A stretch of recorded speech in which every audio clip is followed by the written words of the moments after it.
Il y a deux choses importantes qui doivent se faire immédiatement. Premièrement, la présence de plusieurs unités, plusieurs soldats, que ce soit le garde-frontière, que ce soit la police, que ce soit l'armée, on doit être présent de partout. Deux, il faut vraiment mener une lutte directe contre le flot des armes qui sont dans les mains de tout le monde. Je parle de la population arabe de la Cisjordanie et l'Est de Jérusalem. Nous sommes en ligne avec le colonel de réserve Meir Dahan. Meir, bonjour, Boker Tov. Bonjour, Boker Tov. Alors bien entendu, on avait prévu de se parler hier, avant Shabbat, déjà de la situation sécuritaire, et vous me disiez la situation est explosive et on ne pouvait pas imaginer ce qui allait se passer pendant ce Shabbat que la presse israélienne qualifie de Shabbat noir, de Shabbat sanglant, avec les 7 victimes de l'attentat de Neve Yaakov, un attentat également en bordure de la cité de David à Jérusalem. Qui est responsable de cette poussée de violence, Meir ?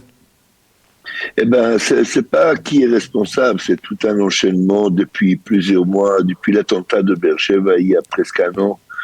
On est témoin à une augmentation, à un ampleur de plus en plus d'activités de jeunesse d'ailleurs. On voit pas les organisations classiques comme le djihad ou le Hamas, mais on voit un groupement des jeunes, surtout de côté nord de la Cisjordanie, entre Naplouse, Shrem et Jenin. Et on voit toute une réaction d'un rassemblé des jeunes qui cherchent à marquer leur place. Et tout ça, bien sûr, en vue de la situation instable des autorités palestiniennes.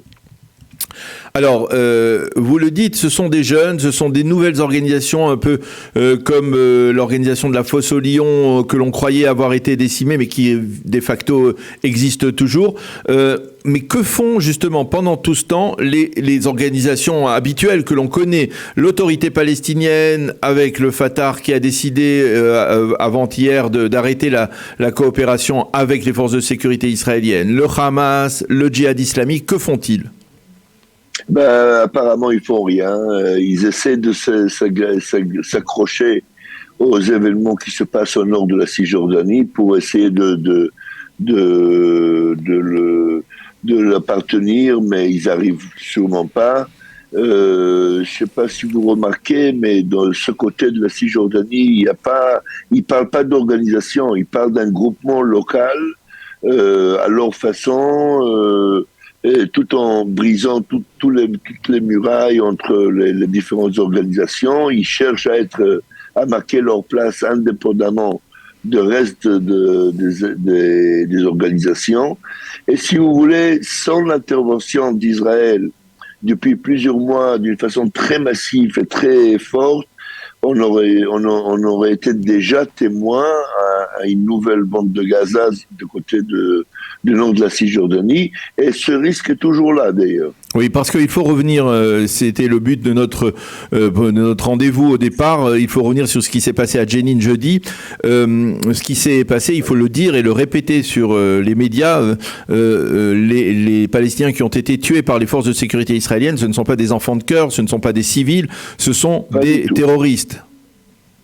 Ah oui, bien sûr. Et vous savez qu'Israël a mené une attaque pareille en plein jour, de beau matin, d'une façon si précipitée et d'une force si importante, c'est que ça a été vraiment quelque chose de très très très chaud. Et quand on regarde les résultats, on s'aperçoit que l'information était précise, très directe, très vraie. Et puis grâce à Dieu, ils ont réussi à éviter quelque chose de très important. Alors, effectivement, ils ont réussi à éviter un attentat qui est terroriste, qui était imminent.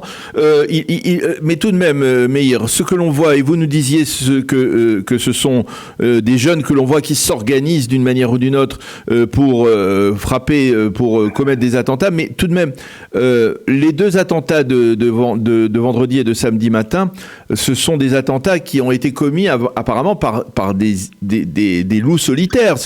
Ils n'ont pas été mandatés par par ces bien sûr, organisations vous de savez, jeunes. dans les chaînes, dans le network TikTok et des choses comme ça, ils s'excitent entre eux, les jeunes, et les coups indépendants présentent tout à fait exactement ce même phénomène qu'on voit au nord de la Cisjordanie. On voit une jeunesse qui se réveille, un jeune de 13 ans ou l'autre de 21 ans, qui arrive à mettre la main sur des armes à feu et qui sortent indépendamment, sans aucun plan, sans aucun préparatif.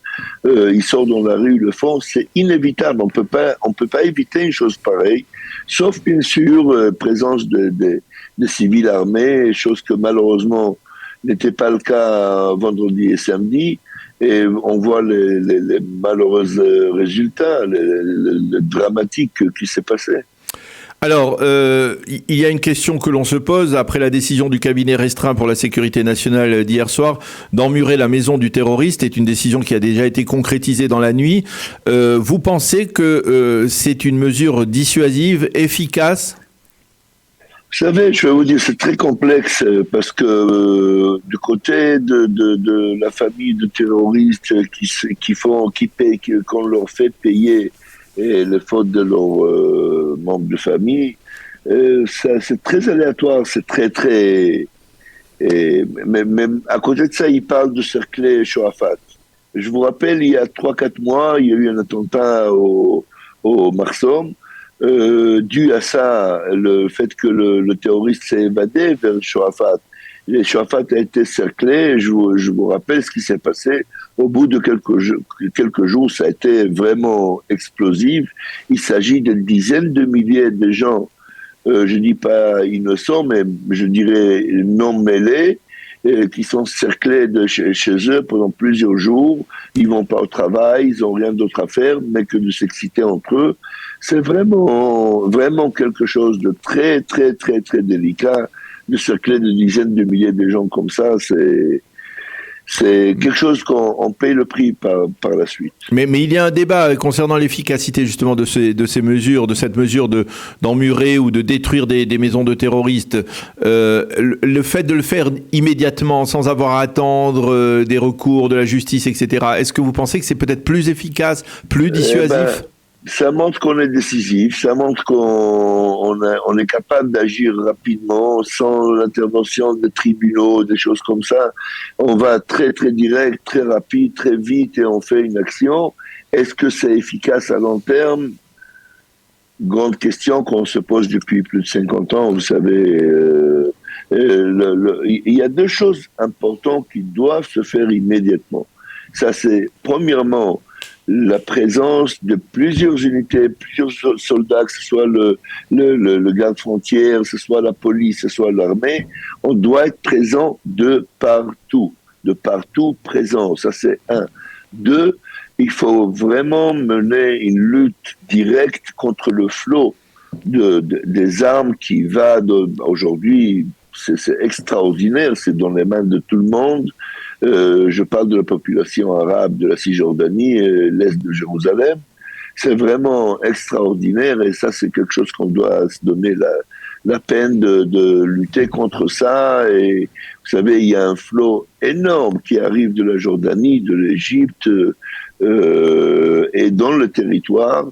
Ça, c'est quelque chose qu'on doit mener une lutte très précise, appeler un chat et lutter contre ça. On est à 1 mois et demi à peu près, un petit peu plus du Ramadan, et on dit déjà que c'est les prémices d'une période de tension. Alors on a l'impression que d'année en année, ce mois du Ramadan, il se prolonge avant et après. Et est-ce qu'on ne peut rien faire ? On est condamné à une vague de violence autour du Ramadan ? Eh ben, on est condamné depuis 75 ans, vous savez, avec notre entourage. Et je vous rappelle que le dernier Ramadan a passé plus ou moins assez calme et assez relativement bien. Il a été géré, il a été mené. J'espère que cette fois-ci, ça va être aussi le cas. Il y a l'intervention de la Jordanie qui font beaucoup d'efforts de leur côté aussi de maintenir le calme par rapport au mois de Ramadan. Mais bon, vous savez, c'est une concentration de jeunes, surtout justement ces jeunes-là, qui se concentrent avec autorisation sur le monde du temple et qui s'excitent entre eux. Maintenant, comment on va le gérer? Et on a l'habitude depuis plusieurs années. Parfois, ça passe bien ou moins, Alors, et espérons que cette fois-ci, ça passera mieux. il y a un paradoxe, Meir. D'un côté, on voit que la bande de Gaza, où il n'y a pas de soldats israéliens, est aujourd'hui relativement calme, que le fait qu'il y ait des milliers d'ouvriers palestiniens qui pénètrent chaque jour pour travailler, ramener un peu d'argent à l'intérieur de la bande de Gaza, ça a calmé les esprits, et que le Hamas sait qu'il ne peut pas aller beaucoup plus loin dans la répression contre la population. Et de l'autre côté, on voit que bien, la tension, elle vient de la Judée de la Samarie, du nord, de Naplouse et de Jenin. Comment on explique ce paradoxe finalement? Et que de chez eux, il y a aussi des dizaines de milliers qui rentrent tous les jours pour travailler en Israël. Alors ça, c'est pas le rapport. Le rapport est plutôt dans l'instabilisation des autorités palestiniennes en Cisjordanie. Ils ont perdu complètement le contrôle. D'ailleurs, ils ont annoncé l'arrêt de collaboration des services sécuritaires. Et c'est vraiment extraordinaire parce que dû à ça, ils sont vivants. Dû à ça, il reste encore quelque chose plus ou moins organisé dans l'autorité palestinienne. C'est dû à la collaboration avec Israël. Ça fait depuis presque un an qu'Israël s'en occupe du nord de la Cisjordanie, je dis Shrem et Jenin, dû à la demande des autorités palestiniennes. Et je dirais demande, plutôt suppliée d'Israël à s'occuper de cette région, car ils n'ont aucun moyen de maintenir quelque sorte d'ordre dans cette région-là. Ils ont perdu complètement le contrôle, et aujourd'hui, ils sont concentrés à Ramallah et à Bethléem. C'est leur seul fief où encore ils ont quelque chose à dire. Et c'est extra, à mon avis, dans une semaine ou deux, ils vont se supplier à nouveau la collaboration. Sinon, et ça je vous le dis depuis plusieurs mois, Daniel, malheureusement, il semble qu'on a de moins en moins le choix, mais de mener une action très, très, très importante en Cisjordanie. La situation telle qu'elle est aujourd'hui ça peut pas continuer, ça s'excite de plus en plus, et rentrer, sortir à chaque fois, c'est quelque chose. Pour l'instant, grâce à Dieu, on a un peu de chance, on n'a pas trop de dégâts, mais vous savez, comme c'est passé ce dernier Shabbat, ça peut se passer à Jenin, c'est dangereux. La situation est très, très, très explosive, ça peut changer radicalement d'une seconde à l'autre, et excusez-moi de vous prendre un autre angle de l'histoire. Ne voyez pas un hasard de ce qui s'est passé hier à Iran. C'est très lié. Cette explosion, effectivement. C'était lié. Tout est lié. Merci beaucoup, Meir Dahan, colonel Meir Dahan, d'avoir accepté de répondre à nos questions sur les retombées de ces deux attentats et mieux comprendre comment ces attentats ont été commis, comment ils ont été possibles. Merci d'avoir été avec nous ce matin. Bonne journée. Merci, espérons une semaine journée. de calme sur l'État d'Israël. Merci. Merci.